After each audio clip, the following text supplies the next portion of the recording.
In a world overflowing with comforts, conveniences, and constant stimulation, why do so many still feel a silent achy? Despite all its promises, often feel so hollow. Today, we are going to explore a terrifying truth that modern life, as dazzling as it appears, may be built upon an illusion, one that distances us from meaning, purpose, and even from ourselves. Stay until the end, because what you're about to discover will not only expose the root of your emptiness, but also give you the power to face it. In the modern age, humanity prides itself on its staggering advances, its skyscrapers, its machines, its instant connectivity. There is a pervasive belief that we are ascending some great staircase toward enlightenment and joy, simply because our tools grow more efficient. But what is often missed, deliberately ignored even, is that this so-called progress masks a deeper decline, a spiritual disintegration beneath the shimmering surface of modernity. The soul, once rooted in contemplation, depth, and silence, now drowns in stimulation, superficiality, and noise. The illusion is seductive. Every improvement in convenience promises relief from discomfort. Every new app, gadget, or ideology offers to eliminate pain or friction from daily life. But man was not made to live in frictionless comfort. He was not designed to drift from one dopamine hit to another, scrolling endlessly for satisfaction that never arrives. The fundamental condition of human life is suffering, not by accident, but by nature. And all that modern progress has done is help us avoid confronting that truth. In evading discomfort, we have evaded reality. The ancient man, with far fewer possessions, stood closer to the truth of his existence. He was vulnerable, exposed to the elements, his mortality always within reach. This closeness to suffering did not make him weaker. It forged a relationship with life's tragic essence. He had no illusions about the nature of the world. He did not imagine that the world existed to please him. He did not seek happiness as an eternal state, nor did he believe the purpose of life was to be free from pain. Modern man, on the other hand, has come to see any form of suffering as an error, a defect in the system, a failure of the world to meet his expectations. This mindset, deeply rooted in comfort and denial, has created a society of fragmented souls. We now measure meaning by productivity, fulfillment by performance, and identity by appearance. We have traded depth for speed, wisdom for data, presence for performance. The result is not advancement, but an erosion of the very faculties that make life worth living. Progress has become a theater, a beautiful, glittering distraction from a gnawing internal void. Every great invention, no matter how brilliant, is used to decorate the prison of our restless mind, but never to liberate it. People surround themselves with the tools of convenience and wonder why they feel empty. They expect happiness from systems that were never built to nourish the soul. There is food without nutrition, connection without intimacy, pleasure without joy. Every supposed breakthrough feeds the appetite of the will but never quenches it. The more man has, the more he wants. And in this relentless pursuit of more, he forgets what it means to simply be. Even morality has become a performance, virtue measured by slogans, gestures, and curated opinions. There is no reflection, only reaction. No dialogue, only noise.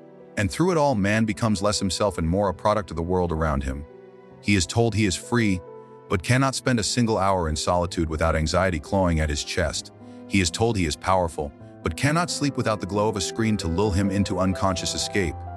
He is told he is progressing, but cannot answer the simplest of questions. Why am I here? Modern life has become a desperate attempt to avoid stillness. In stillness, the truth waits. The truth that all pleasure is fleeting, all achievement is temporary, all desire is a form of suffering. In stillness, man is forced to confront the futility of his striving, the absurdity of his distractions. But modern man does not want the truth. He wants comfort, and comfort is the enemy of truth. Thus, progress becomes a trap, a golden cage that promises freedom but delivers dependence. Every step forward in luxury is a step backward in meaning. The more we control our environment, the less we understand ourselves. The more we master the external world, the more the inner world decays. Man is no longer a being who contemplates his fate. He is a consumer who seeks to escape it. He is less a soul and more a signal, less a question and more a reaction. And through it all, the great void of meaning grows louder, not quieter. Not because the world is lacking, but because man has stopped listening to what it means to be alive. At the center of the human experience lies a force more powerful than reason, more insatiable than hunger, and more relentless than time, the will. Not the noble will of popular imagination, associated with courage or choice, but the blind driving force that compels life to continue at any cost. This will is not governed by logic, nor does it yield to fulfillment. It is desire stripped of satisfaction, a fire that feeds on itself unceasing, indifferent to the well-being of the very being it inhabits. It does not serve you, it uses you. Modern life, in its obsession with gratification, has not eliminated suffering, it has merely disguised the source. Where ancient man struggled against nature, famine, and disease, modern man struggles against himself, against his own hunger to become something more, to possess, to climb, to consume, to conquer. The will has not changed, it has only shifted its battlefield. The suffering once inflicted by nature is now inflicted by our own endless craving. This will is the reason why, no matter how much a man gains, it is never enough.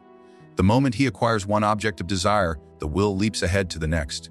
If he becomes rich, he desires power. If he gains power, he desires admiration. If he is admired, he seeks immortality. And yet at every stage he is plagued by a quiet emptiness, because the will is not a problem to be solved. It is the nature of existence itself. It drives the lover toward the beloved, the worker toward success, the ambitious toward recognition, but it never allows rest. Pleasure is momentary, but the will is permanent. That is the great trap. When a man achieves what he once longed for, there is a moment of joy, yes, but immediately a new longing is born. It is not peace that follows pleasure, but restlessness. Very act of satisfying a desire reveals the futility of desire. For a brief moment, man thinks he is free from the tyranny of want, until the next wave of longing crashes over him, more intense and more absurd than before. Modern society has turned this cycle into a culture. We are taught to chase dreams, set goals, pursue happiness as if it were an object to be acquired. This is the glorification of the will in disguise. No one tells us that happiness, when pursued, becomes suffering, that the moment we make contentment conditional, based on achievement, status, or possession, we guarantee its disappearance. A man who says, "I will be happy when," is already a slave. This slavery is internal. The chains are invisible, but they are real. One might appear successful on the surface, dressed well, surrounded by luxury, applauded by peers, but within, the will remains unsatisfied. It whispers that it is not enough. It whispers that others have more. It whispers that time is running out. And so, in the heart of every achievement is a hidden despair. The realization that even this, even now, is not the end of suffering. What is often called ambition is simply the will in motion. What is praised as perseverance is often the inability to sit with the truth of futility. Even love, that most celebrated of emotions, is at the mercy of the will, because love seeks to possess, to merge, to secure. And once it has done so, it becomes afraid of loss, afraid of boredom, afraid of the same. The will does not permit the constancy that love requires. It craves novelty, intensity, escalation. Therefore, even love becomes a battleground of pain and longing.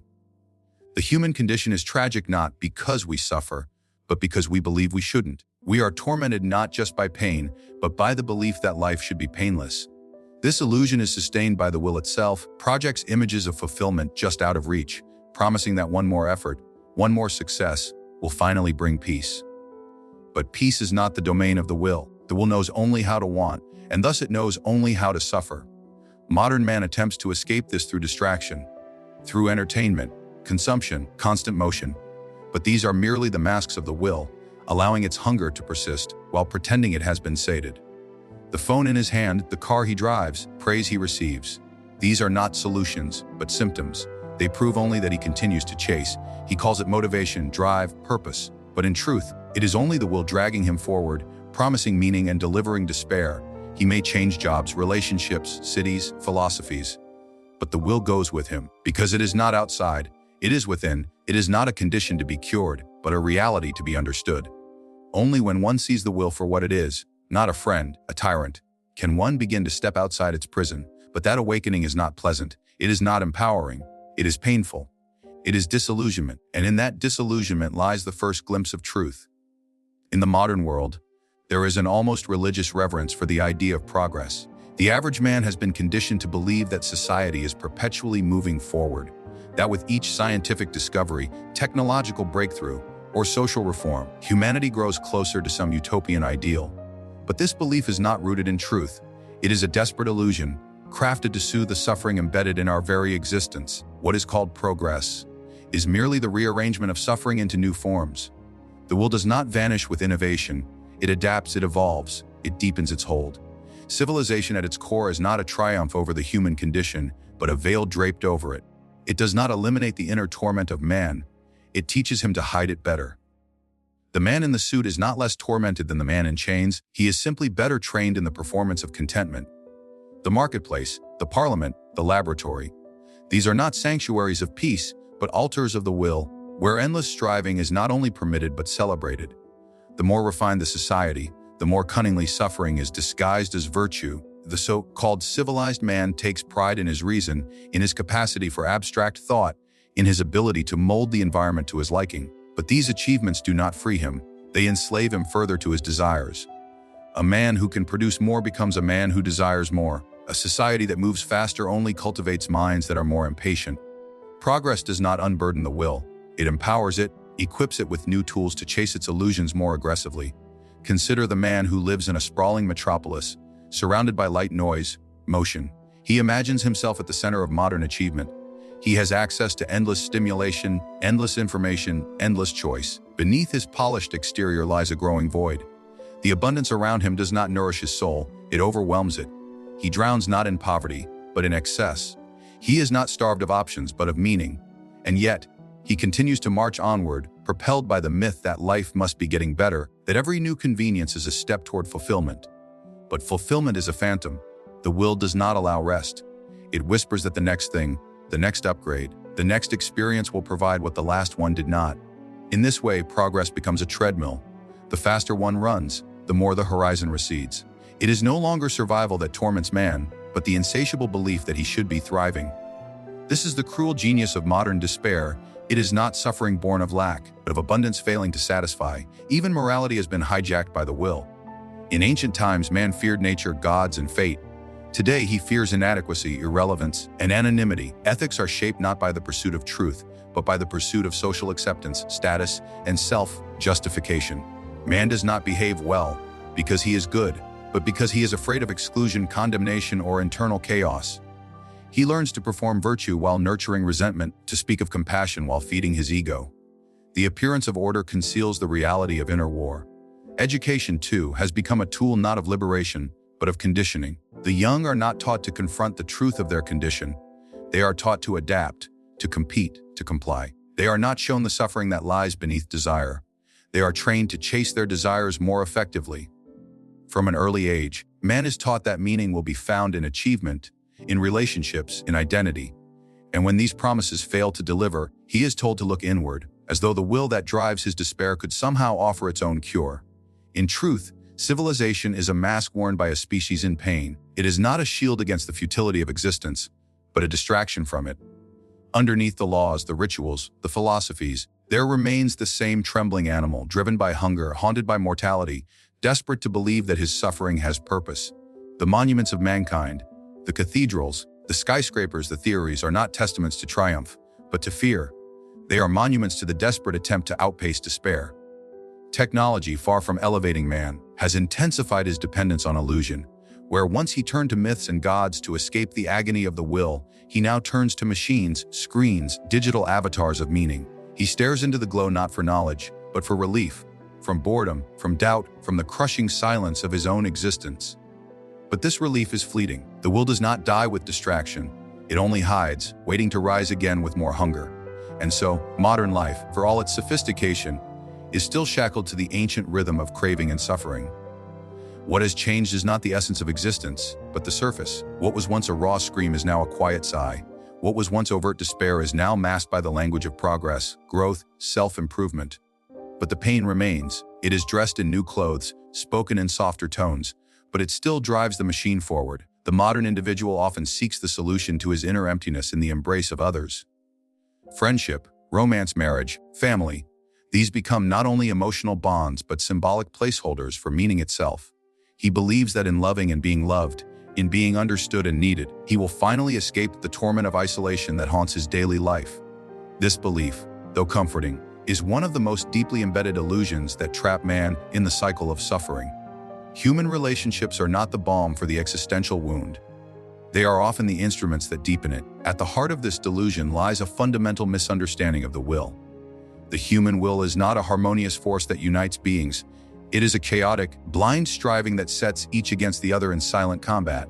Even in love, what man seeks is not truly the other, but a reflection of his own desires. Confirmation, validation, relief. He does not love the beloved as they are. He loves what they represent: hope, fulfillment, distraction from the despair that claws at him in solitude. No one can sustain this projection forever. When the illusion fades, the beloved becomes the mirror of disappointment, and what was once passion transforms into resentment or indifference.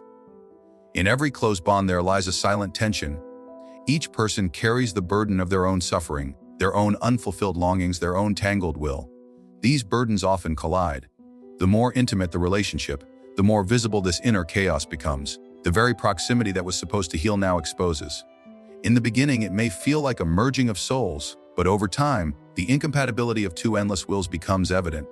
Conflict emerges not from hatred, from unmet expectations rooted in impossible demands, that someone else should quiet the voice of despair that one refuses to face alone.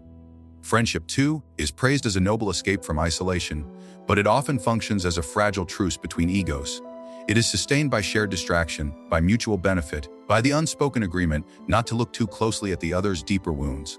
When circumstances shift, when benefits dissolve, when one suffers more visibly than the other, the bond weakens. True friendship, based on mutual understanding of the inner tragedy of life, is exceedingly rare, because few are willing to see, let alone accept, depth of that tragedy in themselves or others. Even in family, where blood supposedly binds, the same despair of individuality persists. Parents burden children with their unfulfilled ambitions, their fears, their inherited anxiety. Children resent the demands placed upon them, the invisible expectations etched into their psyche, long before they could form a thought of their own. The family unit becomes a stage where each person plays a role scripted by the will of generations, repeating patterns of pain under the illusion of duty and love. It is not unity that defines these bonds, but repetition. Repetition of the same suffering, cloaked in rituals of affection and tradition. Man's desire for companionship is not a virtue, but a need born from the fear of facing himself. Solitude reveals the truth of existence, the quiet, suffocating awareness that life offers no inherent purpose, no final redemption. In solitude, the self can no longer distract itself with the movements of others. It must confront its own vacuity. Most people flee this confrontation by filling their time with the presence of others, mistaking stimulation for connection and shared noise for intimacy. The more one clings to others to avoid solitude, the more fragile one becomes when those others inevitably fail, leave, or die. Jealousy, dependency, manipulation, all these arise from the desperate attempt to freeze something inherently unstable. People try to possess others, emotionally or physically, hoping that possession will bring permanence. But no person, no matter how loyal or devoted, can fill the abyss within another. They can only temporarily mute the sound of the void. When they stop doing even that, they are discarded or blamed, as though they were the ones who created the suffering, rather than being momentary shields against it. Thus, the pursuit of meaning through human connection is not the answer. It is a detour. While it may provide brief moments of reprieve, it ultimately returns the seeker to the same fundamental condition of being driven by blind will, haunted by the suffering that comes from desire, disappointment, and inevitable decay. True insight does not lie in deepening ties, but in seeing through them. To understand the nature of human relationships is not to reject all bonds, but to stop investing them with transcendent significance. When one sees others not as saviors, as fellow sufferers, the illusion of salvation through intimacy begins to fade. This clarity, however, does not lead to comfort. It often leads to a more profound solitude. A solitude not born of loneliness, but a perception. To see relationships for what they are is to walk through a world of masks with eyes that no longer seek shelter. This is the solitude of the awakened mind, the one that has understood that while others may walk beside us, no one can carry our burden, no one can dissolve our suffering, and no one can answer the silent cry that echoes from the depths of the individual. While modern life is a theater of illusions, with happiness as its central myth, the individual, born into a world already spinning with noise, images, and desires, is conditioned to believe that life holds a treasure just ahead. If only he works harder, smiles more, consumes endlessly, and conforms to the ideals of his time, he will reach a promised state of lasting contentment. This illusion is not harmless. It is the machinery of suffering itself. For to chase what does not exist is to guarantee disillusionment. The more one believes in the fantasy of fulfillment, the deeper the torment when it inevitably fails to appear. This pursuit of happiness, so loudly preached and so rarely questioned, is a trap laid by the will. The will, that blind and endless force which underlies all of existence, does not rest in satisfaction. It only knows hunger. And it uses the mind, the intellect, not as a liberator, as a strategist crafting goals and ideals that always lie just beyond reach. In modernity, this strategy has been perfected. Every advertisement, every influencer, every politician whispers the same seduction that you can be more, have more, feel more, if only you continue chasing. But this chase is not movement toward meaning. It is movement in a circle, and that circle is suffering. The marketplace, both material and emotional, exploits this delusion. Success, beauty, pleasure, fame, these become false idols. But behind every achievement is the same void that preceded it. The man who becomes rich does not escape emptiness, he only decorates it. The woman who alters her face to match a societal illusion of perfection still finds her reflection hollow.